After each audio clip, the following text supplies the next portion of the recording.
Podemos começar, a escola bíblica desse sábado, dia 18 de abril de 2020, lição de número 3, testado e aprovado, dentro do tema Deus conosco, estudo no Evangelho de Mateus. Irmãos ou você que estão a ouvir esse estudo, nós estamos estudando nesse trimestre, essas 7 lições, o livro do Evangelho de Mateus, Deus conosco, é o tema geral. E hoje o tema é testado e aprovado, focado na pregação de João Batista e na tentação e no início do ministério de Jesus, tá bom? O batismo de Jesus, é isso que nós vamos estar falando nesse sábado, nesse estudo, tá? Vamos fazer uma leitura bíblica aqui. Apenas 3 versículos para nós então orarmos e pedirmos a bênção de Deus, que Deus venha nos iluminar a todos nós, esclarecer nossas mentes e iluminar nosso coração, tá bom? A pregação de João Batista, Evangelho de Mateus, capítulo 3, o verso 1 ao verso 3. Diz assim: Naqueles dias apareceu João Batista pregando no deserto da Judéia. Ele dizia: Arrependam-se, porque está próximo o reino dos céus. Pois é a João que se refere o que foi dito por meio do profeta Isaías. Voz do que clama no deserto, preparai o caminho do Senhor, endireitem as suas veredas, Vamos, Senhor Deus, ó Pai, nesse momento nós estamos começando esse estudo, tem vários irmãos aqui já conectados, já sintonizados com a gente. Ó Pai, que nós tenhamos a capacidade, a iluminação do Teu Espírito Santo para nos fazermos entender e também que o estudo seja proveitoso para cada irmão, cada irmã que está ouvindo, Senhor, ou assistindo. Ó Pai, que a Tua bênção seja sobre nós, que nós aprendemos, Senhor, como Jesus, a resistir à tentação e fazermos a Tua vontade, meu Pai. Em nome de Jesus, na unção do Espírito Santo. Amém. Amém. Então vamos lá, irmãos. Agora estudo, testado e aprovado. Texto base, Mateus 4, verso 1, diz assim, texto base, nós vamos estar estudando assim, o foco, A seguir foi Jesus levado pelo Espírito ao deserto para ser tentado pelo diabo. Jesus foi levado pelo Espírito Santo ao deserto para ser tentado pelo diabo. O objetivo da lição, nós esperamos que consigamos, todos nós aqui, chegarmos a esse objetivo, é apresentar o batismo, a tentação e os primeiros passos do ministério de Jesus e compreender as lições espirituais contidas nesses episódios e suas aplicações aplicações práticas para a vida cristã. Então, nós vamos estar trabalhando hoje o capítulo 3 de Mateus e o capítulo 4 de Mateus. 2 capítulos hoje nós vamos estar estudando. Então, vai ter 3 focos aqui, O batismo, a tentação e os primeiros passos do ministério de Jesus. E o mais importante, na questão da prática para a nossa vida. Não adianta nós aprendermos, ouvirmos a palavra, aprendemos as lições espirituais, e nós não praticarmos, isso não tiver nenhum efeito prático na nossa vida, não nos trazer transformações. Então, ficaria sem propósito, Nós estaríamos falando, lendo, aprendendo, e se cumpriria aquela palavra de Paulo, que as pessoas aprendem sempre, sem nunca chegar ao conhecimento da verdade. Então, a verdade tem que nos transformar. A verdade que nós aprendemos no Evangelho, na vida de Jesus, a obra salvadora de Jesus, tem que ter um propósito e tem que ter uma prática na nossa vida. O significado e trazer benefícios para nós. Então, nós vamos lá, dando início ao texto, nós vimos que a encarnação de Jesus, o tema geral é Deus conosco. como nós vimos, a encarnação de Jesus, a prova do amor de Deus pela humanidade. Deus amou o mundo de tal maneira que deu seu Filho unigênito para que todo aquele que nele crê não pereça, mas tenha vida eterna. Então Jesus veio para viver e morrer em nosso lugar, viver uma vida que agradasse a Deus, pagar o sacrifício, pagar pelos nossos pecados, e nós vamos estar adentrando agora aqui na vida de Jesus, tá bom, irmãos? Então, as três partes da primeira parte, que é de olho no texto, que vai estar respondendo as primeiras questões, o aparecimento público, o grande teste e o início da missão. Depois nós vamos para nossas duas questões apenas, 4 na questão do texto, 2 para a nossa prática cotidiana da nossa vida cristã, que é de olho na vida. De olho no texto, de olho na vida. Para ver se a nossa vida está se enquadrando diante do texto revelado de Deus para a nossa vida, segundo a vontade dele, tá bom? Então vamos estar tentando focar um pouco hoje mais nas questões e ver se nós vamos estar conseguindo apresentar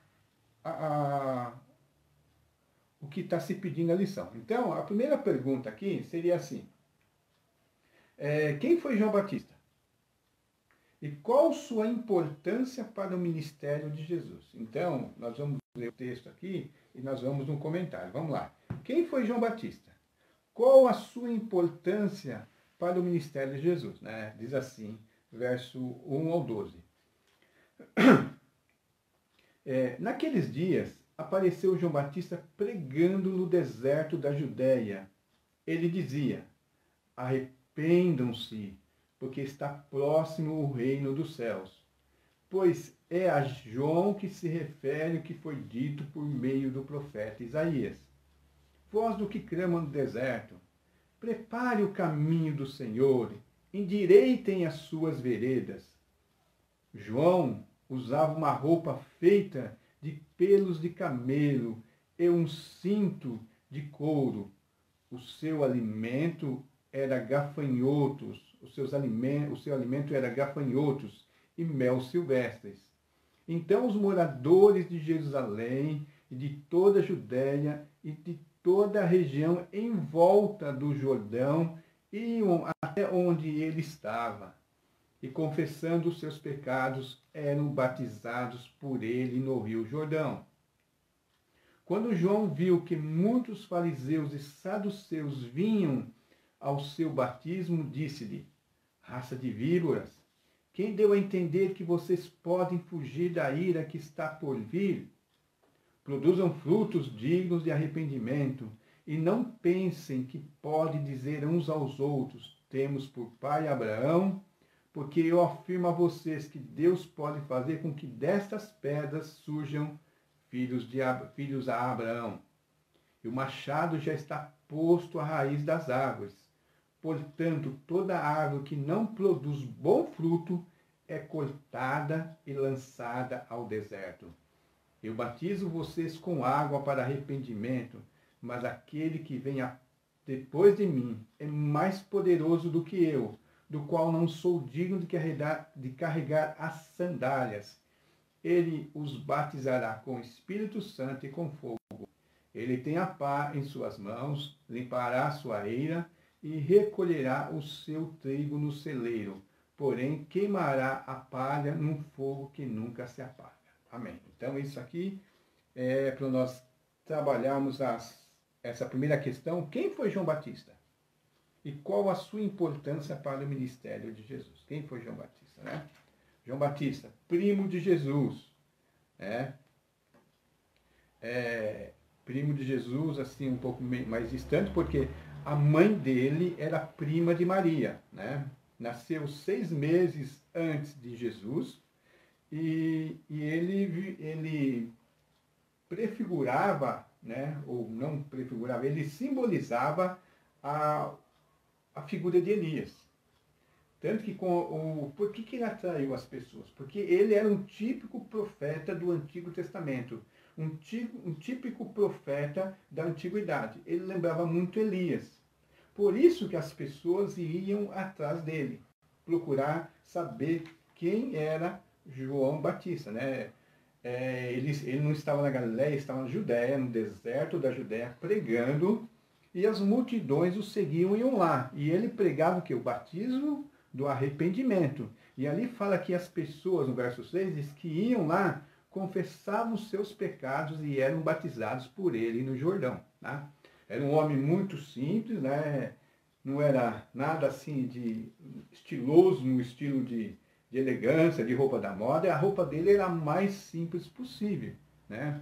Ele, roupa de pelo de camelo, né? Nem posso imaginar como é que era feita essa roupa de pelo de camelo. Aqui a versão diz pelo de camelo e não nem couro, era o pelo, né?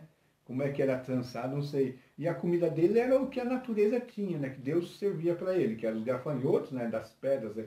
Ele vivia no deserto, e mel silvestre, porque ali deveria ter muita abelhas, né? Que produziam mel, então ele catava das plantas, das abelhas, assim, talvez, né? E produzia o mel. Então, quem era João Batista? Mas o mais importante ali ele estava já a sua pessoa já foi, a sua chegada foi profetizada já no Antigo Testamento.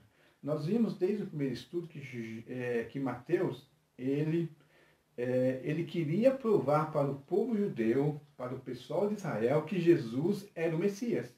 E ele não simplesmente fala, ele é o Messias. Ele queria provar através de todas as circunstâncias que Jesus vivia, né, as pessoas se relacionavam a Jesus, para mostrar que tudo aquilo ali já estava profetizado no Antigo Testamento, né? Estava profetizado nas Escrituras Sagradas. Então, quando aparece João Batista, que o verso 1 já fala assim, naqueles dias apareceu João Batista pregando no deserto da Judéia, e estava ligado a Jesus, e pregava, arrependei-vos porque está próximos o reino de Deus. Ele era aquela pessoa que é o precursor de Jesus. Aí fala assim, o verso 3, pois é a João, olha só, pois é a João que se refere ao que foi dito por meio do profeta Isaías. Ó. Vocês estão vendo João? João chegou, tá vendo? João veio ali pregando o batismo. Está vendo aqui? Ó? É esse João que o profeta Isaías está se referindo no Antigo Testamento. Ó, é o profeta Isaías que, aquele texto lá de Isaías 40, verso 3, que diz assim, vós do que clama no deserto, preparai o caminho do Senhor, endireitai as suas veredas. Ali, ó, tem umas questões interessantes que nós trabalhamos aqui, na questão que o caminho para Jerusalém, é um caminho sinuoso. É um caminho sinuoso. E Deus sempre usou metáforas, figuras de linguagem da natureza, da realidade, para comparar-se com a vida espiritual das pessoas.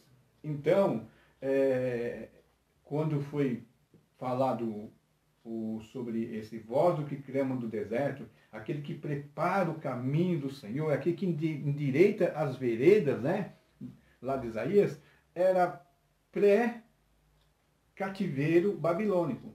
Era Deus que estava chamando o povo ao arrependimento, pedindo que as pessoas endireitassem, né, os seus caminhos. Não é aquele caminho físico que ia para Jerusalém, mas que as pessoas precisavam endireitar os seus caminhos, né? Fazer veredas planas, veredas retas, para chegar-se à cidade de Deus. Inclusive lá em Isaías fala que, lembra que é no deserto, vós o que clama no deserto. Deserto é uma região improdutiva. E lembra-se que João Batista fala assim, produzam frutos de arrependimento. Produzam frutos dignos de arrependimento. Como é que um deserto pode produzir fruto? Essa voz está clamando no deserto. João Batista, na figura de Elias, pregando, falando, voz do que clama no deserto. Produzam frutos de arrependimento. Uma terra improdutiva. Né? Então, quem foi João Batista? Né? Primo de Jesus, né? o precursor, a voz do que clama no deserto, e ele foi importante porque ele veio preparar o caminho do Senhor. Ele veio dar uma introdução, ele veio prefaciar o ministério de Jesus. Foi ele que começou a chamar a atenção, preparar o caminho, preparar as pessoas, né, para a chegada do Messias. Talvez Deus preparou assim, se colocar Jesus naturalmente já falando, as pessoas não iriam ouvir. Mas chega João Batista falando sobre os pecados, chamando as pessoas sobre o arrependimento, né? Ali finda-se, né, como as escrituras sagradas, vai que ali chega, João Batista vai dar o fechamento do ministério profético do Antigo Testamento, e Jesus vai iniciar um novo ministério, uma nova aliança. Então, a importância de João Batista é isso: fechar e anunciar que o Messias está chegando. Aquele que prepara o caminho, aquele que vai adequar, né? vai mostrar, tanto que depois ele vai fazer: eis o Cordeiro de Deus que tira o pecado do mundo. João Batista, aqui na lição, fala assim, o capítulo 3 de Mateus registra a história do precursor de Jesus. Trata-se do profeta João, o Batista, né? Esse era filho do sacerdote Zacarias e de Isabel, prima de Maria, mãe de Jesus. Nós somos acostumados a falar João Batista não. Era João ou Batista. O sobrenome dele não era Batista. Era a função que ele estava exercendo, ele estava fazendo um batismo. Batismo era imersão, símbolo de lavagem espiritual. E como o ministério dele estava voltado para o batismo, ficou assim: João o Batista, né? Aquele que preparava o caminho, né? A missão de João era preparar o povo para o aparecimento do Messias. Para o aparecimento do Messias. Muitas pessoas o ouviram e eram batizados por ele, demonstrando arrependimento dos seus pecados. A mensagem do precursor era clamar: o Messias virá, Jesus virá. Arrependam-se, porque ele abomina o pecado. E ele fala assim, que raça de víboras, quem deu a entender que vocês podem fugir da ira que está por vir? Já está chegando. Produzam fruto digno de arrependimento e não pensem que podem dizer uns aos outros: temos por pai Abraão, porque eu afirmo a vocês que Deus pode fazer com que essas pedras surjam filhos de Abraão. No deserto, pedras, né?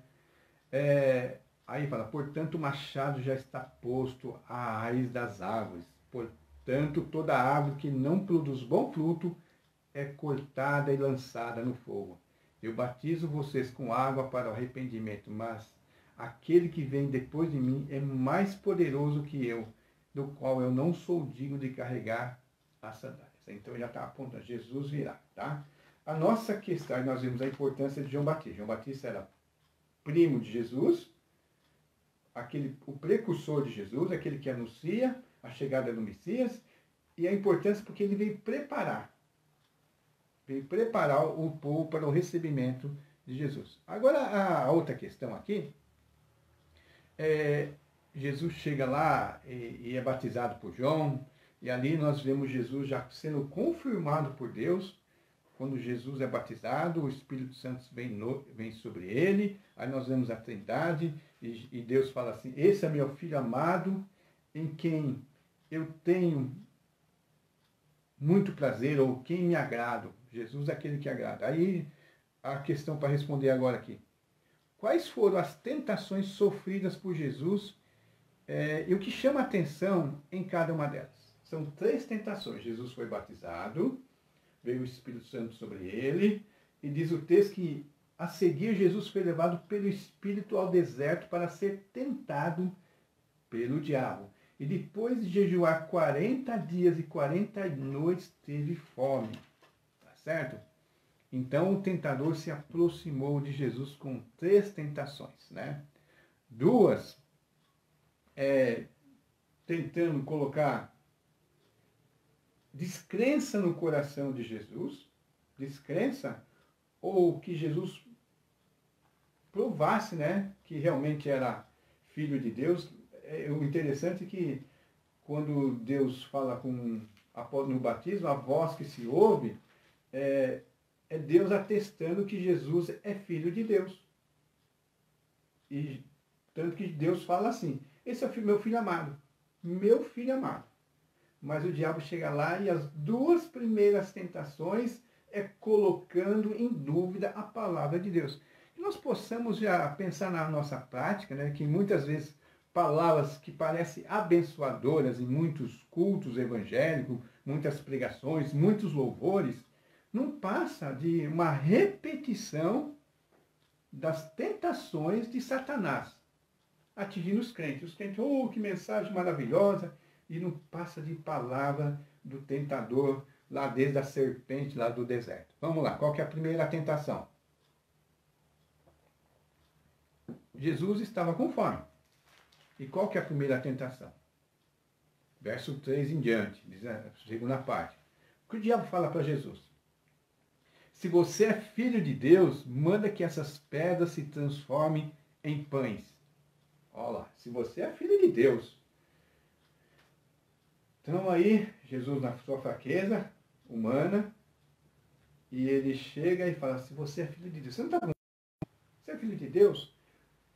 Transforme essas pedras em pães. Lembra que Jesus, as figuras de linguagem. João Batista estava no deserto, pedindo que as pessoas produzissem frutos de arrependimento, que daquelas pedras sairiam os filhos de Abraão, e de novo ali ligado às pedras, e Satanás falou, você, essas pedras aí, é uma coisa improdutível. Para que serve pedra nesse momento? Né? Um terreno improdutivo. Então, pega essas pedras, transforma em um pão, que às vezes uma pedra tem um formato de um pão, né? Tanto que alguns pães, depois de um tempo, parece uma pedra, e tão duro que fica. Mas naquele caso era pedra mesmo. Então, você não é filho de Deus? Você não é filho de Deus? Então, transforme aí essas pedras em pão e come. E Jesus, firmado na palavra de Deus, fé é você confiar na palavra de Deus. Jesus tinha confiança na palavra de Deus. Ele diz assim, o homem ou o ser humano não viverá só de pão, mas de toda a palavra que procede da boca de Deus. Às vezes as pessoas não compreendem o jejum é isso, irmãos. Quando as pessoas jejuam, o jejum é para você falar assim, o melhor alimento agora é a palavra de Deus. Eu vou me abster do prazer de me alimentar, de comer um pão saudável, um pão gostoso, um pão saboroso, um alimento saboroso, porque a comida é saborosa, a comida dá prazer, dá satisfação. Eu vou deixar essa satisfação porque agora eu vou me alimentar da palavra de Deus. O pastor falou semana passada na mensagem sobre as disciplinas espirituais. O jejum é uma delas, disciplinas espirituais. Bem como a solitude. Você aprender a ficar sozinho. Você aprender a ter um momento que você se desliga das pessoas e fique conectado com Deus. Isso pode trazer fraqueza. As pessoas ficam nesse momento de quarentena, né? E as pessoas sozinhas. Nós vemos tantos irmãos, muitas vezes, todos nós aqui não aguentam mais ficar em casa. Mas nós temos que exercer essas disciplinas para nós nos prepararmos para alguns momentos que nós vamos ter que ficar sozinhos. E vai ter que ser só nós e Deus. Lembra de Elias, né? Então o diabo, Jesus falou, não, a palavra que me alimenta é a palavra de Deus. Deus falou, o Pai falou assim, esse é meu filho amado, eu tenho nele grande prazer, ele me agrada. Aí quando veio a segunda tentação? Aí veio a outra segunda tentação. Então o diabo levou Jesus à cidade santa e colocou sobre o pináculo do templo e disse, se você é filho de Deus, de novo, se você é filho de Deus, jogue-se daqui, porque está escrito, aos seus anjos ele dará ordem a seu respeito e eles os sustentarão nas suas mãos, para que você não tropece em alguma pedra. De novo a pedra, de novo aqui, né? Irmãos, é interessante que a primeira tentação, ligada a se Jesus é filho de Deus ou não, está ligada à satisfação da carne. A satisfação dos prazeres carnais, dos sentimentos ali. A segunda tentação está ligada ao orgulho, de mostrar poder, de mostrar milagre. De novo, nós temos que nos atentar para isso. Às vezes as pessoas veem um louvor, uma mensagem, que mensagem maravilhosa, é poderoso ali. Falou em poder, as pessoas estão, é de Deus. Nem toda demonstração de poder ou reivindicação de poder é de Deus. Porque muitas vezes você tem apenas confiar em Deus.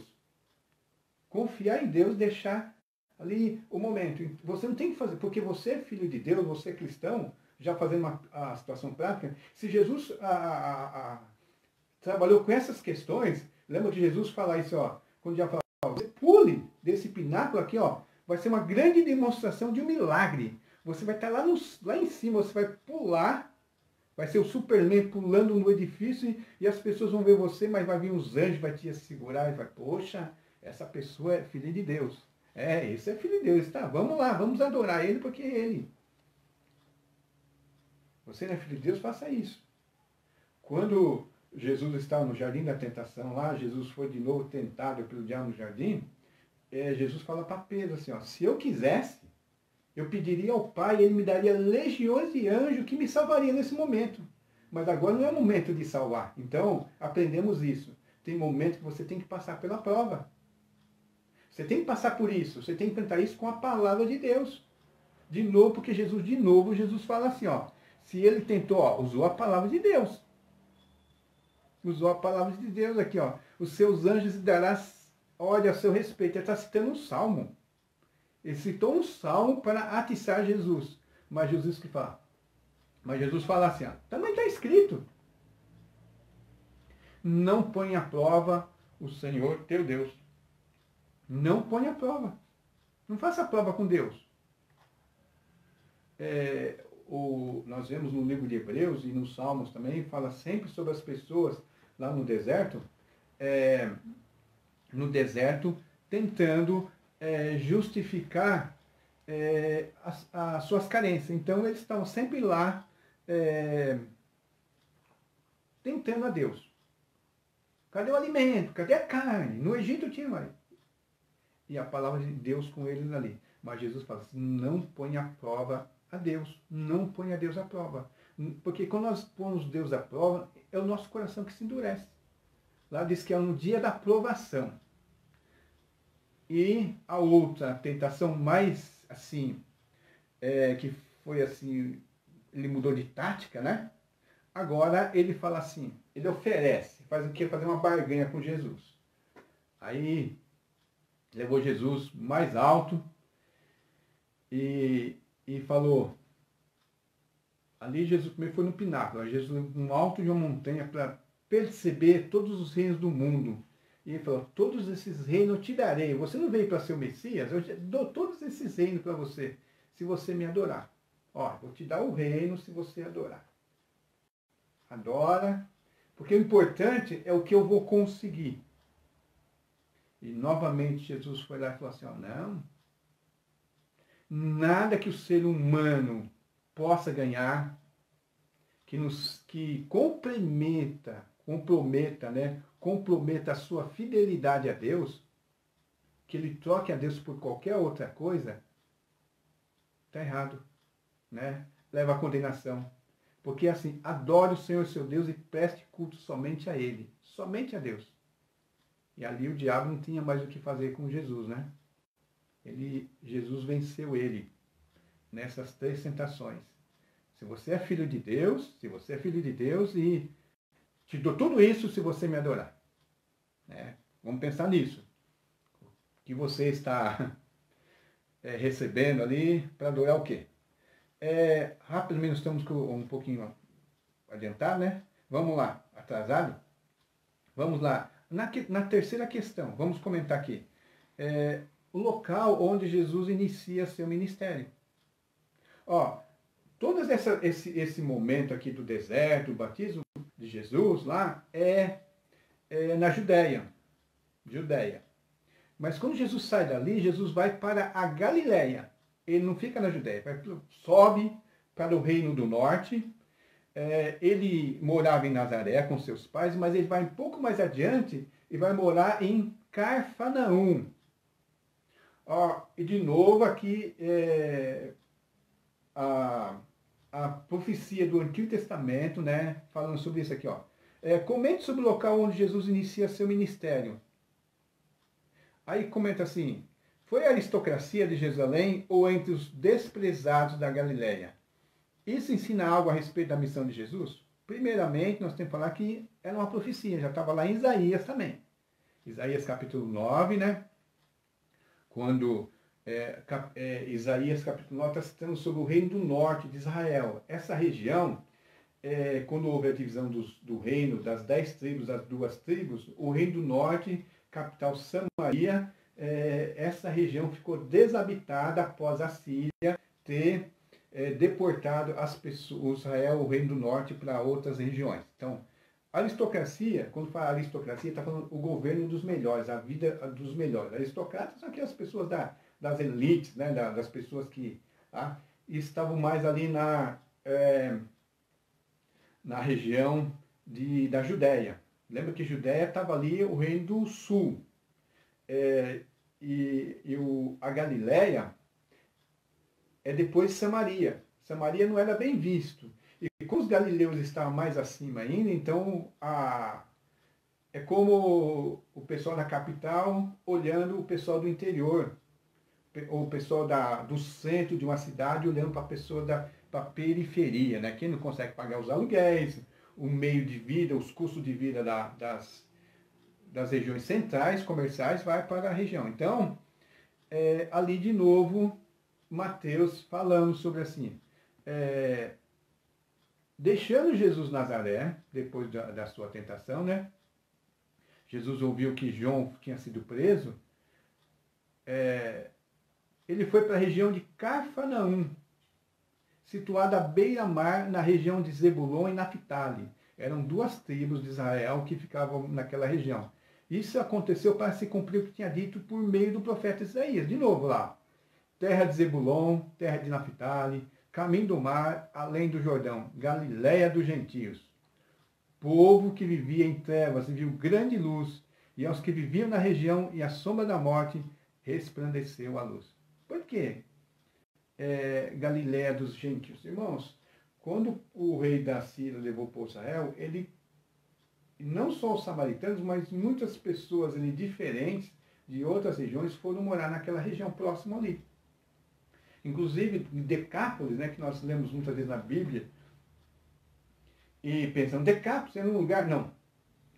Decápolis quer dizer 10 cidades.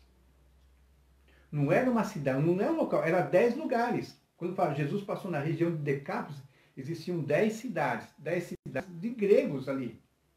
10 cidades de pessoas de origem grega. Então, aquela região, muitas vezes, o pessoal mais puro lá da região de Jerusalém, da Judéia, lá dos fariseus, dos saduceus, que assim, eles viam aquele. Não tinha uma boa visão lá, por quê?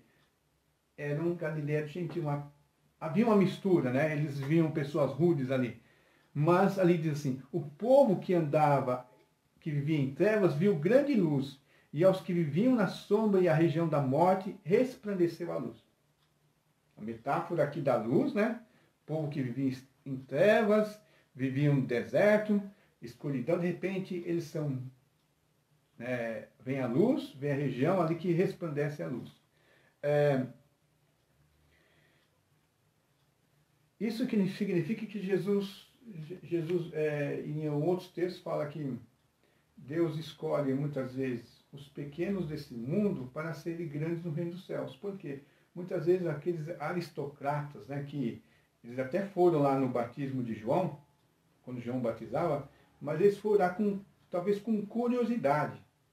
Lembra que os outros que eram batizados, João Batista falava que as pessoas confessavam seus pecados e eram batizados. Mas aqueles lá ficaram olhando assim, talvez por curiosidade, mas não tinha arrependimento no seu coração. Então João Batista falou, não, você tem que produzir frutos dignos de arrependimento, tá? Por isso que foi. Qual que é a outra questão aqui para nós avançarmos? Como sucedeu a chamada dos primeiros discípulos? Quem eram eles? Aí, na região ali de Cafarnaum, na Galiléia também. Podemos dizer, quatro discípulos de João. Essas pessoas já estavam sendo preparadas por João para seguir a Jesus. Tanto que, quando, não nesse Mateus vai falar, mas em outros textos paralelos, que quando João Batista viu Jesus, ele fala assim: eis o Cordeiro de Deus que tira o pecado do mundo. E alguns discípulos de João seguiram a Jesus. Né? Já ficaram com Jesus. Então diz que ali naquela região, Jesus pega aqui em Mateus, cita 2 grupos de irmãos, ou 2 duplas de irmãos. Né? Primeiro ele chega lá e chama, ele estava caminhando junto ao mar da Galiléia, Jesus viu 2 irmãos, que é o Simão, que depois recebeu o nome de Pedro, quer dizer, pedra, né? A pedra aqui, né? João e André, 2 ex-discípulos de João, né? Simão, chamado Pedro, e André. E eles lançaram as redes ao mar porque eram pescadores. E Jesus lhe disse: venham comigo e eu farei pescadores de gente, né? Aqui nas versões a gente fala de gente, de homem, mas aqui é gente, né? De pessoas. E eles deixaram imediatamente as redes e os seguiram. Depois tem a questão até das pescas maravilhosas, mas é questão de produzir frutos dignos, né? Produzir frutos. Então, que as pessoas não ficaram mais improdutivas. Eles foram trabalhar para o reino de Deus. E depois nós vemos aqui, mais adiante, ele viu mais 2 irmãos. Tiago, filho de Zebedeu, e João, o irmão dele. E eles também estavam no barco, companhia de seu pai, consertando a rede, e Jesus os chamou. Então eles, no mesmo instante, deixaram o barco e seu pai e seguiram a Jesus. Aí a questão até, quem ama seu pai, sua mãe, mais do que a mim, não é digno de mim. Mas esses homens ali, se você for estudar a vida deles, antecessores, eram pessoas que já estavam procurando saber sobre as questões do reino de Deus. Deus já trabalhava no coração desses homens, né, desses 4 homens, para trabalhar para o reino de Deus. Então, homens que estavam trabalhando, estavam em atividades. Nós vamos ver que a maioria dos discípulos de Jesus eram pessoas que estavam em atividades. Nós vemos ali os 4 irmãos pescando, depois o próprio Mateus, ele estava trabalhando, ele estava na alfândega trabalhando. Mas que Deus gosta de chamar as pessoas que estão sempre procurando ser produtivas do seu trabalho, tá? Então aqui nós trabalhamos o texto, tentamos responder essas questões, né? Quem foi João Batista, a importância para o ministério de Jesus, as 3 tentações sofridas por Jesus, 2 ligadas à sua filiação, né? A sua filiação, e a outra tentando tirar Jesus da sua adoração somente a Deus, para adorar Satanás. O início da missão de Jesus, uma região carente, uma região que precisava realmente de luz, de sair das trevas, e logo a seguida 4 pessoas que foram chamadas para trabalhar com Jesus. Agora, rapidamente, lições práticas, né? Já falei algumas lições, vamos falar sobre lições práticas, né? De olho na nossa vida. Vamos trabalhar 2 temas aqui de olho na nossa vida. Primeiro, aqui, em cima de tudo que nós ouvimos, está tendo uma afirmação aqui. Seja fiel à palavra de Deus para vencer as tentações. Nós só podemos vencer as tentações se nós formos fiel a Deus. Oséias fala que o povo de Deus é destruído por falta de conhecimento. Então, você só vai vencer se você for fiel a Deus. E para você ser fiel a Deus, meu irmão, minha irmã, você tem que conhecer a palavra de Deus. Infelizmente, hoje nós temos muita Bíblia nas nossas casas, mas pouco conhecimento das palavras de Deus. Você, mas eu não conheço a Bíblia, mas mas eu sou fiel a Deus. Tem certeza? Se você não conhece a Deus, se você não conhece a palavra de Deus, como é que você pode estar sendo fiel? Muitas vezes você está sofrendo as tentações de Satanás, né? sofrendo as tentações de Satanás, você está achando maravilhoso, abençoado, e você está. Porque a questão diz assim, nenhum cristão está imune de ser tentado. Todos nós vamos ser tentados.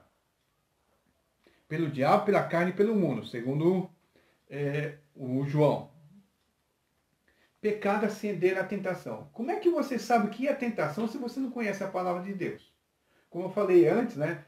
Aquelas palavras de Satanás para Jesus, você ouve direto de pregadores aí, você ouve direto em louvores, de mensagens aí, pessoas falando, oh, que coisa maravilhosa, e diabo ali tentando você, oh, você é filho de Deus, como é que você pode morar nessa casa? Né? Você é filho de Deus, como é que você pode viver dessa maneira? Vai, reivindique, fala que você é filho de Deus, vai, pega essas pedras aí, você tem que sempre viver melhor. Você é filho de Deus, tem que mostrar poder. E as pessoas ali, né, não conhecem a Bíblia, não conhecem a palavra. Como é que está sendo ali, nas mãos de Satanás ali?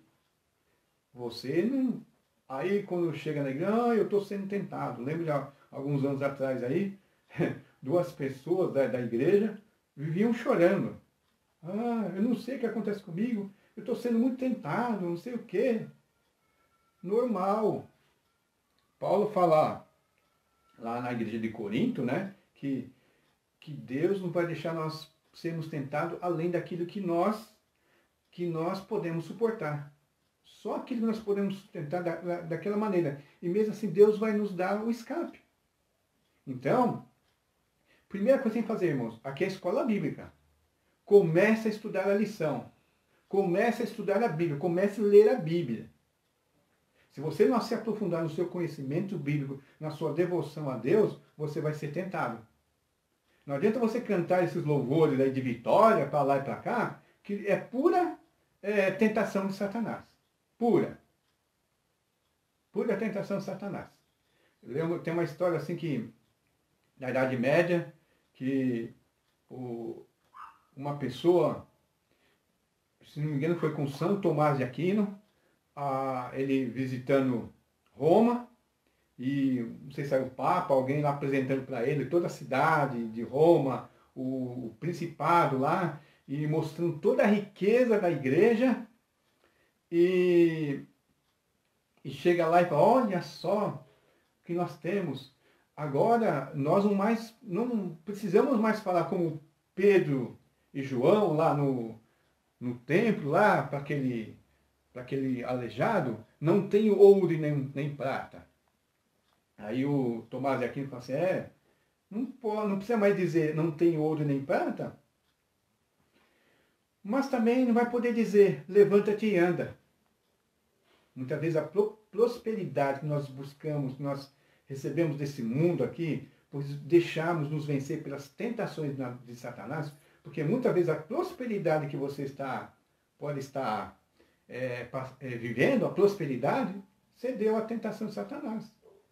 Cedeu e está ali transformando pedra em pão, pulando do tabernáculo, lá do pináculo, né, fazendo milagre, recebendo riquezas, reinos, mas está lá, na mão de Satanás. Então, estude a tua Bíblia, estude direitinho, né? Volte para a lição, estude a lição, não busque a igreja só na hora da necessidade, né? Não vai orar só, vai buscar a Deus só na hora da necessidade e lembra, eu tenho que ir, porque tem isso aí. Sai um pouquinho da sua prosperidade aí, da sua casa, e deixa um pouquinho as novelas, deixa um pouquinho as noticiários, deixa um pouquinho a internet, deixa um pouquinho o WhatsApp, as redes sociais e vai estudar um pouquinho a Bíblia. Tá bom, irmãos? Tá? Então, porque para ser fiel à palavra de Deus, para vencer as tentações, nós temos que saber como vencer, tá? Pecado é ceder a essa tentação. Às vezes você cedeu e você nem está sabendo que é pecado, né? Achou que pecado é só matar alguém, cobiçar alguém, né? Mentir. Vamos lá, para terminar. Seja fiel à palavra de Deus no cumprimento da missão. Discuta com a classe sobre a importância da mensagem do arrependimento nos dias de hoje. Ei, mensagem difícil, né? Voz do que clama no deserto, né? Tentação do diabo. As pessoas não querem mais pregar o arrependimento. Voz do que clama no deserto, né? João Batista chega lá e fala assim: arrependam-se, raça de víboras. Não. Que evangelho nós pregamos hoje? Vai lá na minha igreja que você vai ser abençoado, você vai ter um emprego, você vai ter isso. Não pregamos mais o evangelho do arrependimento.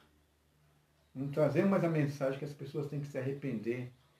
Principalmente nesses dias de hoje. Sabe qual o meio das pessoas vencerem essa pandemia? Não é nós ficarmos falando, vamos orar para que Deus proteja. Nós temos que pedir para as pessoas refletirem sobre a sua vida. Você, como é que está?